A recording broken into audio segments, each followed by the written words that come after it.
must be off of the ship. Swimming. Oh yeah. Yeah, is cold plunging a big thing down there too? Not really. Not too much. There's a polar bear club that does it traditionally on New Year's Day. Yep. And our water isn't a whole lot warmer than yours. Yeah. Well, it's yeah, I think it's still in the 50s, like in the heat of the summer. Yeah, we might hit the 60s, But hey, closer to the States than you might anticipate. Big island in Canada here. All the mountains on the far side is mainland USA. So that's all the Olympic mountain range in Washington State there. And the mural downtown shows how we're kind of like tucked in, like the peninsula works its way around us. So to get to the Pacific Ocean, you got to go through that way and then out.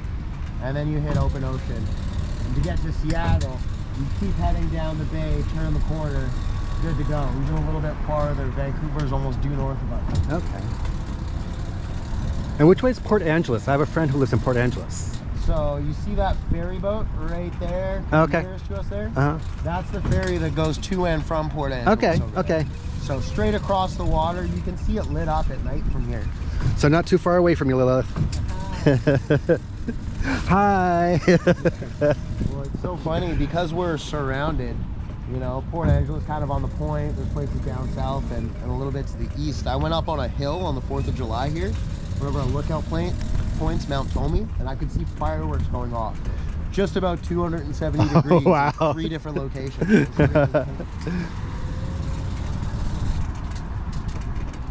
Also great to look at, nice to be able to suntan and look at snow-capped mountains, but they also create a bit of a unique climate for us around here because they sit directly between the Pacific Ocean, so they catch about half of the annual rainfall that we get.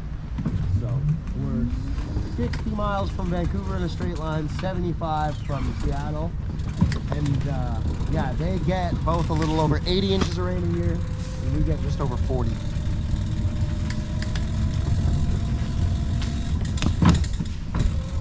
Foundation here. If you look under this bay window on the right, you'll see an oval plaque. Roll by, catch a glimpse of it. So every house you see with one of those is at least 100 years old and kept in original condition, and you have to apply. These are all private homes, and once it's accepted, you get a plaque, you get a business license. So now you're protected by the Heritage Foundation. You can't tear down the house, you can't modify it, you got to work with their very strict guidelines.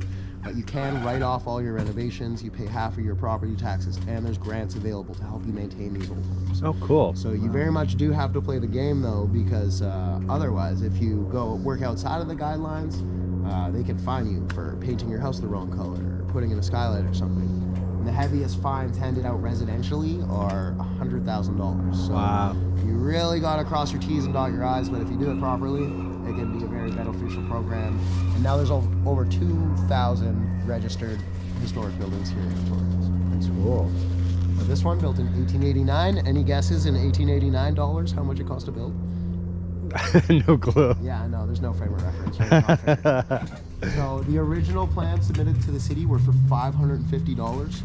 But, you know, they gussied it up a little bit, you know, made some additions. So it brought the total construction cost up to $750. Now it's worth about $1.5 million.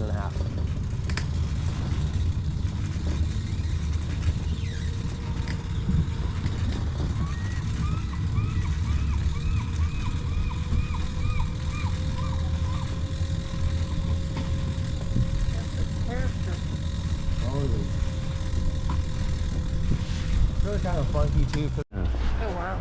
Right, so to get here, these big planes would have to go across the Atlantic, around the southern tip of South America, because there's no Panama Canal yet, and then up the coast of both Americas to get here, where it was sold for a massive profit. So how people ended up shipping it here, very clever, was they'd set it into these big crates, and then there was a little bit of extra room in the crates, and they would fill that up full of warm molasses. The molasses would set, but it was like a little bit viscous and hey, where it could get knocked around a bit, and it wasn't gonna break the panes of glass, right? They'd get it over here, they'd clean it up, and then sell it for, you know, all this money. But kind of a Wild West place at the time. You didn't waste anything. Everything was for $1. So people were reselling the molasses for use in food. Oh. So it took a clever doctor a couple of years to figure out where all this lead poisoning was coming from. That'll do it. Yep. One of the cutest little houses in the neighborhood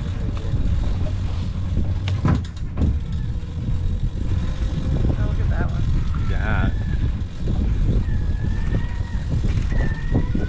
Someone's telling me it was the stage directors at the theater own that place, which makes total sense. Oh yeah.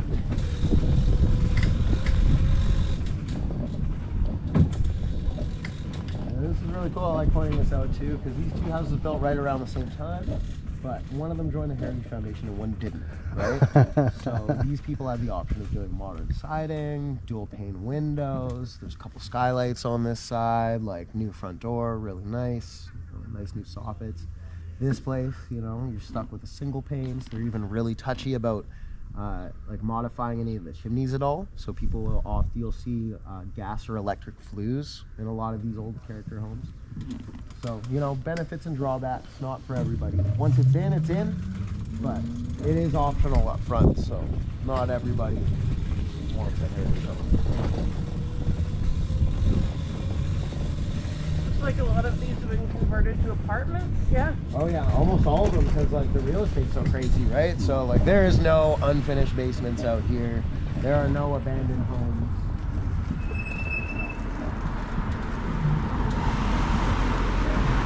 And a bachelor basement suite for $1,500, that's the deal.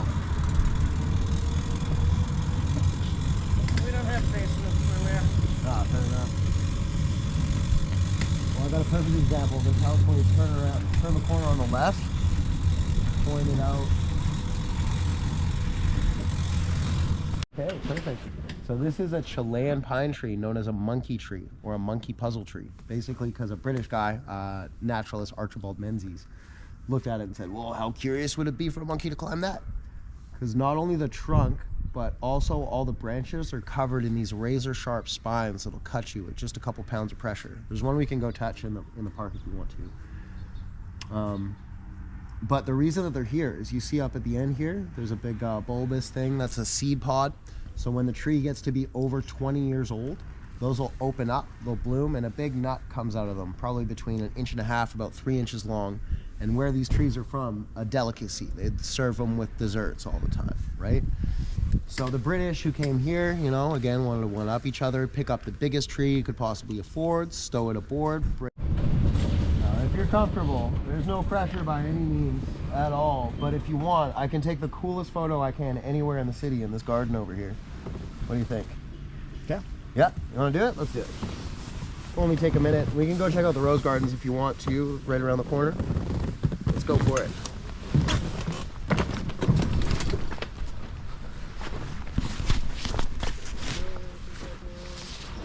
Coordinated woman on the taking a test. Hey, well, you passed. We're good.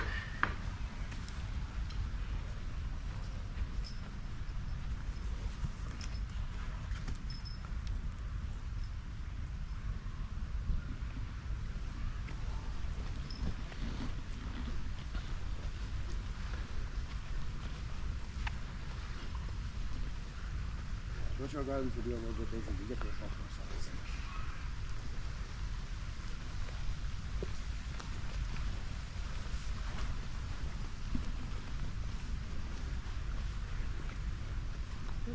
So the gardeners outdo themselves every year because they plant this fresh from dirt at least twice a year. Oh wow. So they let the spring flowers go all the way through.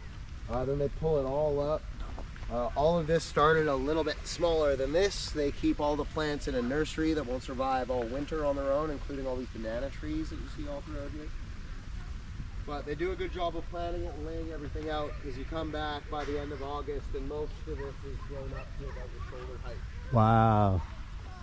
And if I could borrow one phone quickly, I won't be able to do this on everybody's. I think we made a good choice with the pedal cam. You do.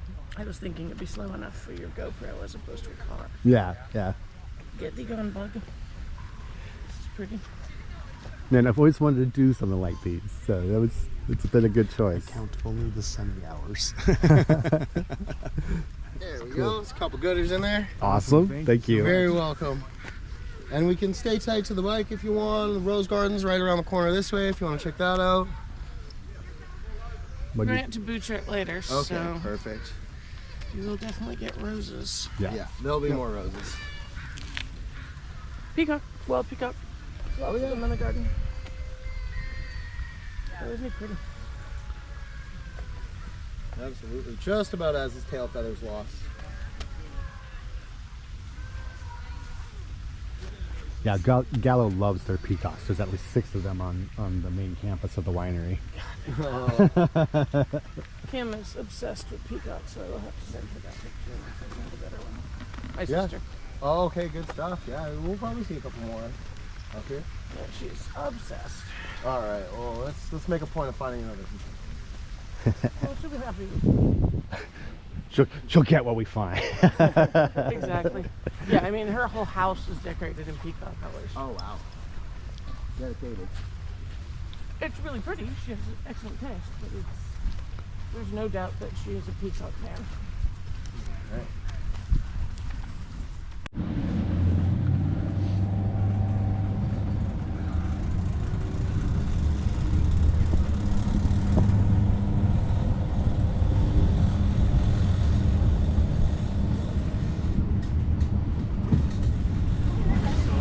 18-hole mini golf course.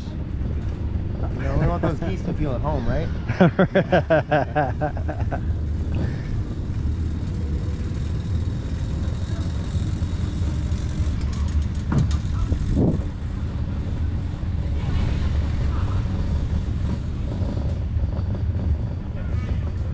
Not going to impress you guys with redwoods.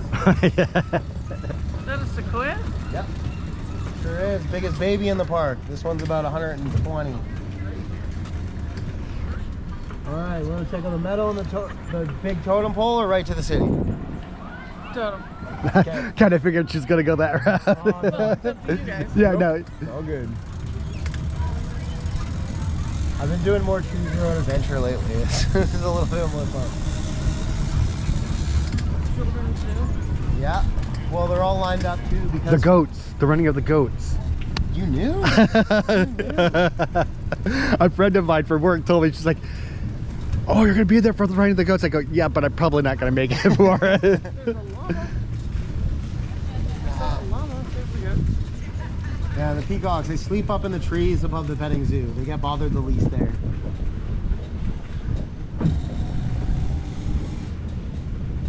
Garden touch. There's the rose gardens. They lock them up pretty tight because that's just like a buffet to a hungry deer. Oh yeah.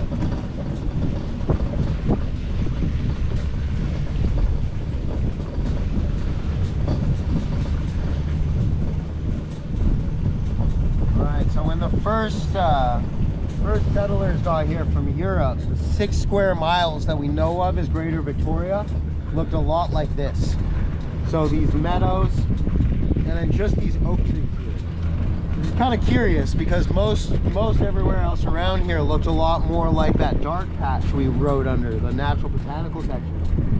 When they pulled up here, they're like, "Well, what's the deal? This looks like the countryside of Scotland. Like, this place is great."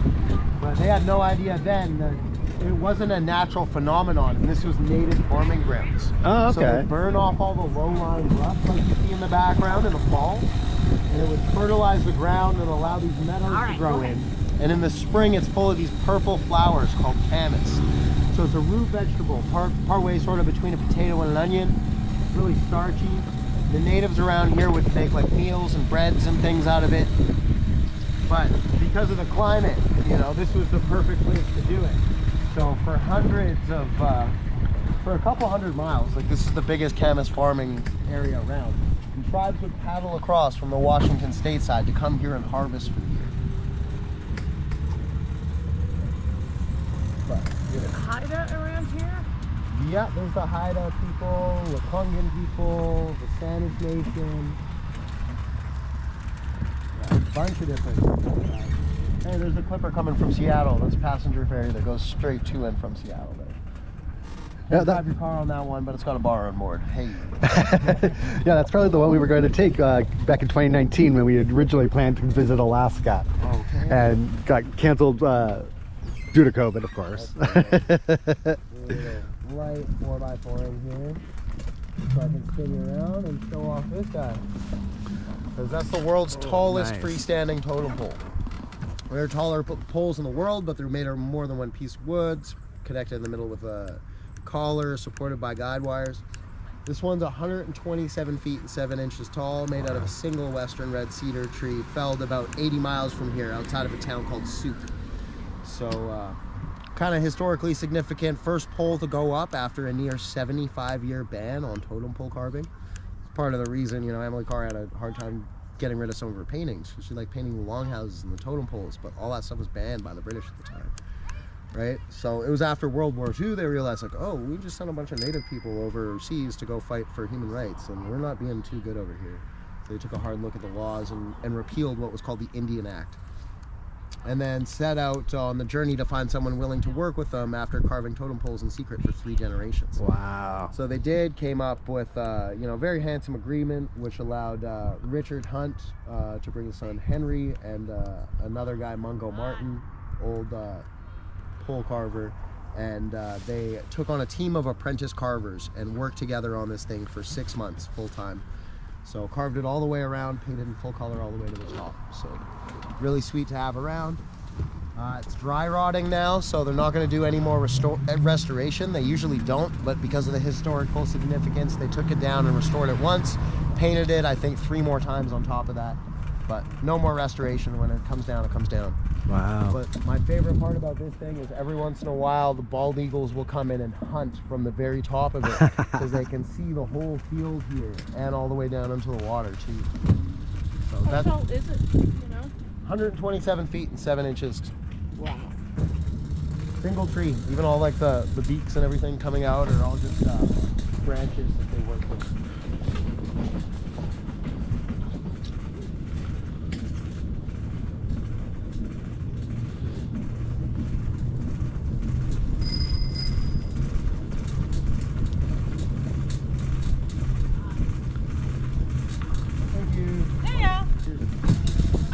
Thank you. That's a happy dog right there. Dog with a stick, that's a happy dog. That's a good happy dog. The stick's almost as big as the dog. Yeah, it was. Working like a boy. And hey, too, Beacon Hill Park's named for the ship's beacons originally at the base of the flagpole here. Pretty important because in the early days the rocks were pretty nasty out there, especially one piece called Broachy Ledge. Took out ships all the time, so much so that when important people came to town they had to send someone out to go clean up the sailors off the shore. Oh no. Oh, and one more fun thing too, you know how this road is kind of gently curving since we're on it. It's just about a 1 mile loop around the hill here, and they used to do horse and carriage races around it. But because there was no commerce in the park, everybody betting on the race had to run across the road to the bookies. Even the bookies followed the rule, huh? Oh, 100%. To this day, I mean, you know, the city official sees you trying to like sell a tour out of here, big fun. Wow. Petting farms by donation too, but they scour you if you don't donate. What is this? Is this the lawn bowling? No, there's a lawn bowling club in behind it on the left there. But another kind of funny British game. This is a cricket. Yeah. Match. Yeah, nailed it. Weird British baseball, 2 bases, no foul balls, no gloves, and the games can last for days. I have absolutely no understanding of it whatsoever. I watch it from time to time when it's on TV and I'm like, yeah, no, still don't get it. I swear they're just making it all up. Hey, there's a couple guys practicing over here. Practicing their batting, I guess. Yeah, pitchers get a running start, no count. You just got to knock over the sticks and the guy's out. Yeah, so if any of my British friends can explain it to me, I'd appreciate it. Thank you.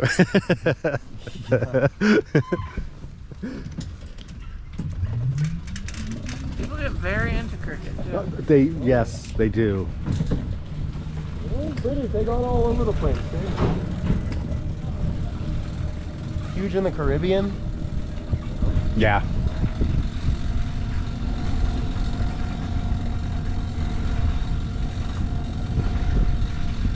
Anybody want to try and climb the monkey tree?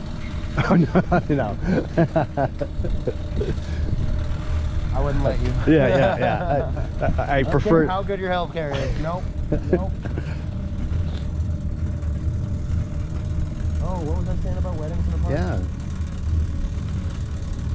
Oh, look, they've made a miniature moon gate.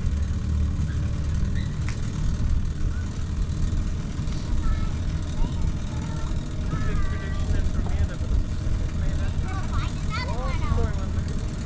Pretty cool. Circle. Yeah. Bermuda, they say if you go through the moon gate with your love, you're guaranteed to be happy together forever. Oh, Oh. that's sweet. You'll go driving and you'll just see them randomly in fields. These big, beautiful, just gates of brick. Big circles.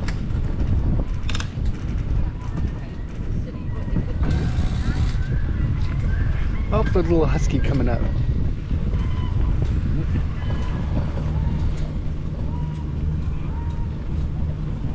Oh.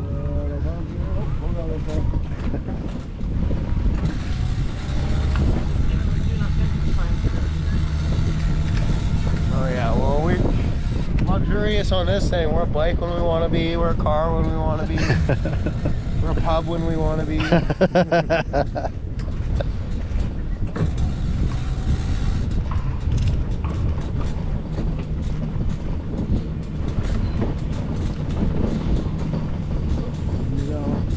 Gang war happened in the neighborhood over here. Started down at the tennis court. Those dang pickleballers didn't come in, started taking down lines, taking up court space, you know, causing a racket. So those tennis players linked up with their homies, the neighborhood association, got those pesky pickleballers banned. Now they make the animals play in cages here in the middle of the park. Far away. Filthy pickleballers. That's how many retired people there are here, you know. And older seniors shake their fist at the younger seniors going, "Oh, you dang kids in your pickleball, get out of here."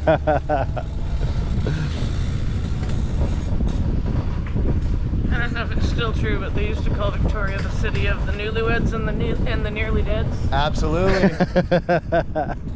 Yeah, flower beds and potheads.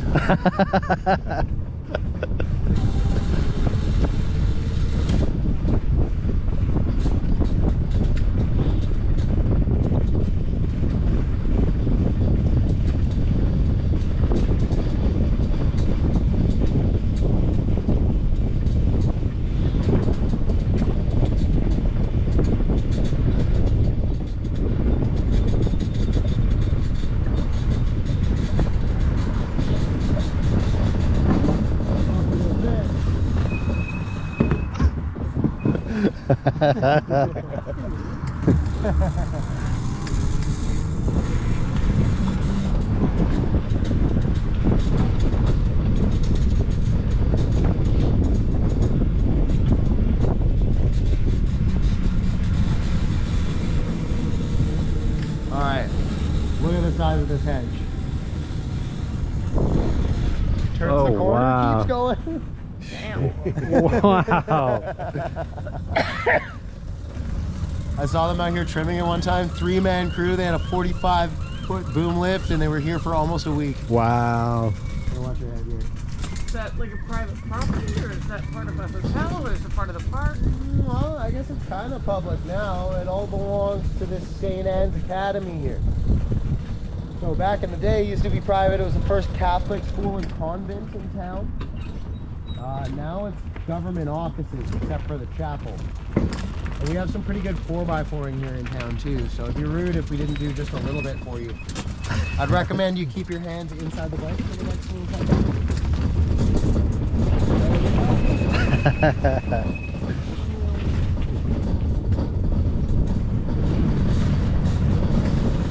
But if nuns were teaching or studying here, they might be working across the road in St. Joseph's Hospital.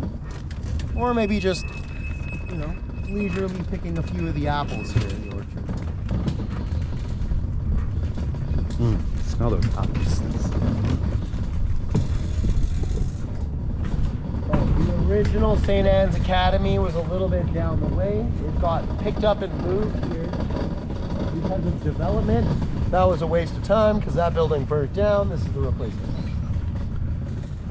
But the main chapel here is only part still open to the public, and because we're the capital of British Columbia, we have a ton of government ministries. So this one's the Ministry of Post-Secondary Education and Future Skills.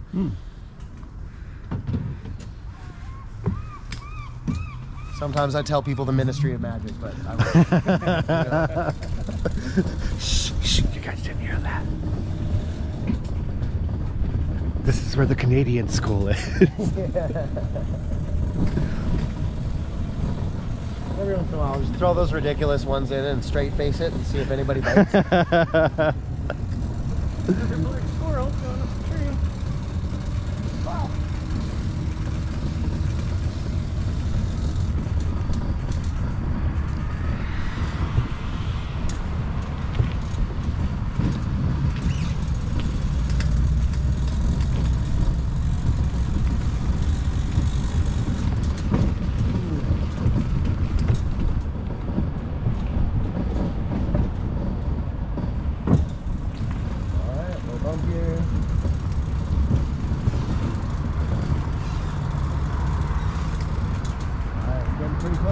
Stuff here. We're making our way into downtown now, out of the quiet park and neighborhood, so it'll get a little busier, but everybody's pretty easy going, so.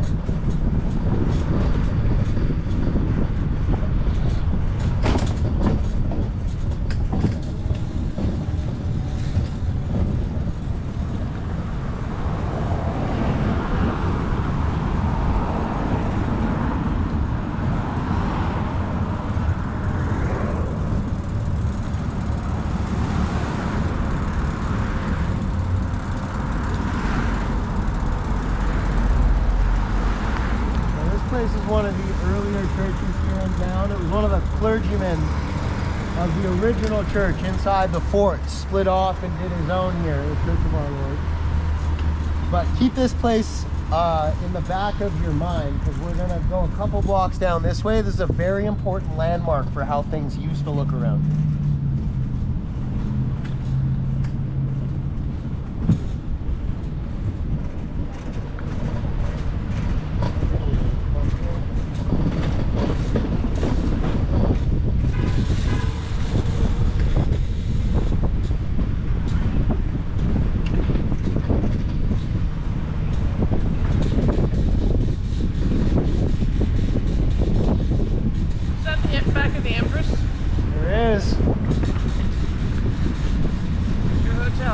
Yep.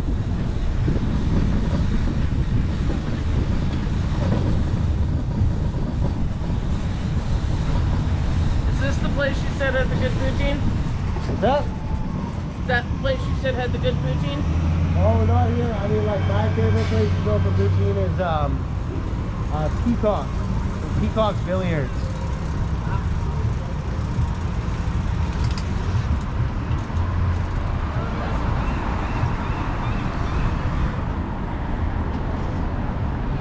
We're about a block off of the harbor. We're kind of fun. This is Douglas Street. So we went through James Bay. This is Douglas Street. James Douglas was the first guy who looked after Fort Victoria and donated the park. Yeah.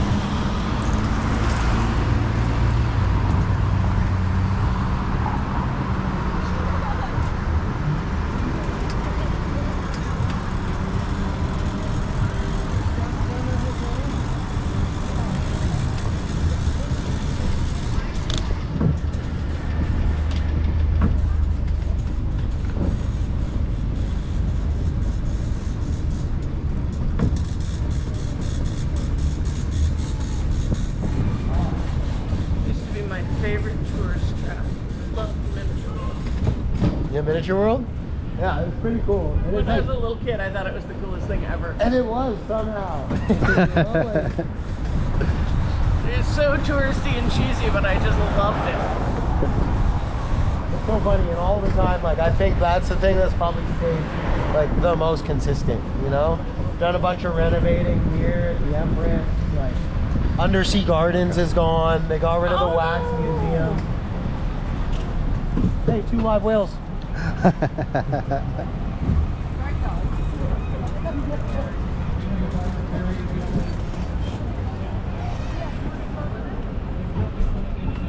Yeah, there's the Port Angeles ferry all the way in now. Coho. Capital. Yeah. Good foot strong thing. Oh yeah. And I'll break down some of this stuff here. I'm just gonna go to the best little viewpoint to do it though.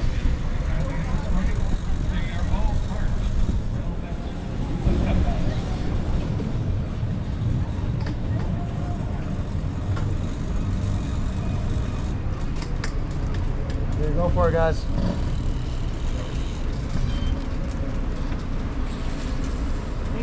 You're welcome.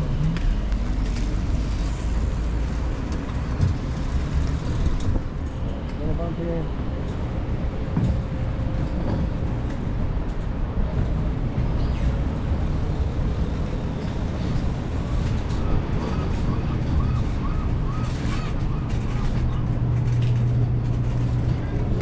Wow. Oh, hey, check it out. We got the Harbor Ferry Ballet happening. So welcome to Victoria's Inner Harbor.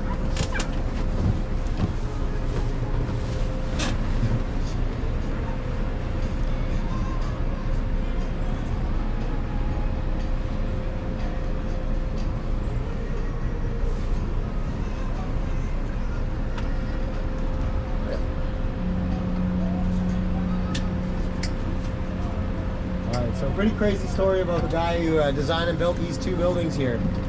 So his name was Francis Moss and Rattenbury, and just a total scoundrel of a guy. Because the year's 1889, same year that that house was $750 back in the neighborhood, Queen opens up a contest to all Canadian-born architects, 30 years or better. Submit your resume, best design, your portfolio, best design wins. So the guy who won it, he wasn't 30, he was 23.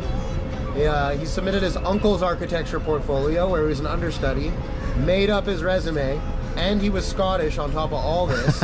But still, he won this contest, right? So he says he can get this building done for $500,000.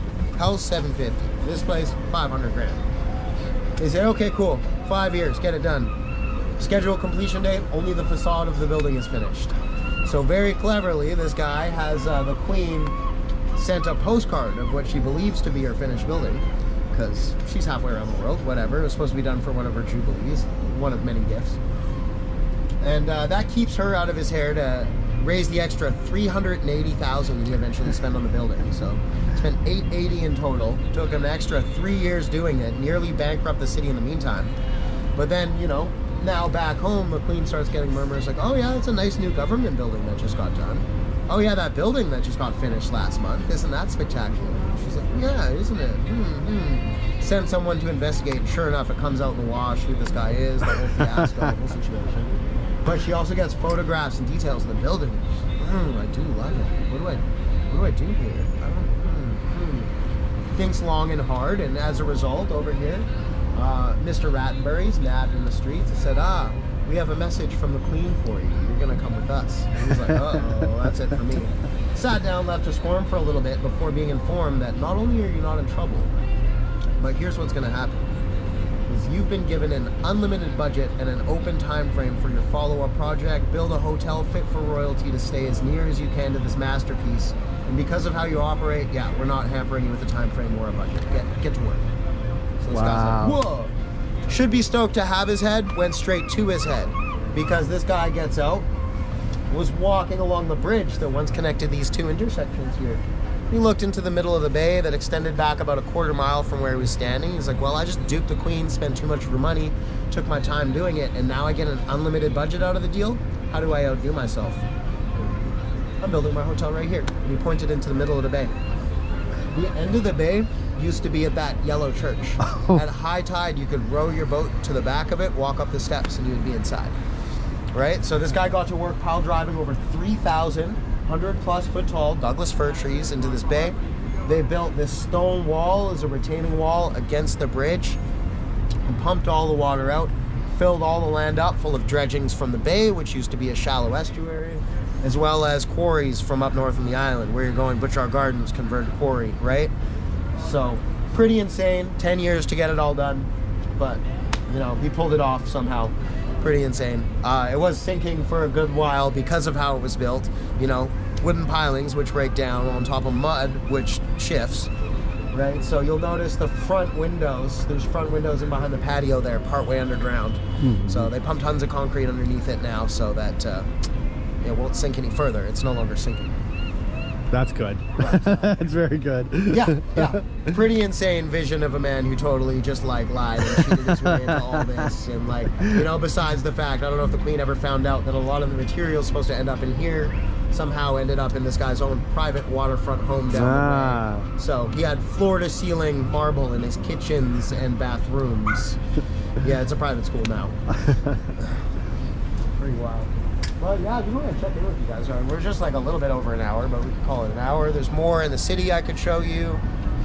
We could check out inside the Empress if you want. It's all up to you guys. What do you think? I think we're probably good. What do you think? I think Good place to... It's probably good because this is going to be the best place to find a cab or whatever. Yeah. Yeah. If you're looking to get a cab right back out, I mean, we